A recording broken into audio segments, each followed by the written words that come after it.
என்னன்னே தெரில, ரொம்ப நேரமாக வண்டி ரொம்ப பொறுமையாக வா. இங்கேயோ ஆக்சிடெண்ட்டு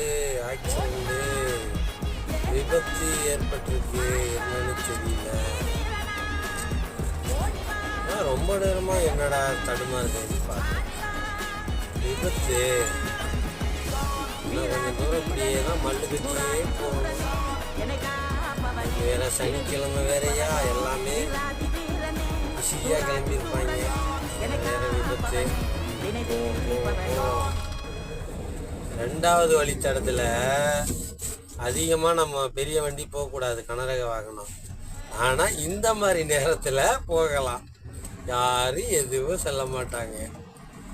முத தடத்தில் கூட சில டைம் போயிருக்கேன், சில நேரம் போயிருக்கேன், சொல்லலை. ஏன்னா இந்த மாதிரி நெரிசல் நேரத்தில் எதுவும் கண்டுக்க மாட்டாங்க.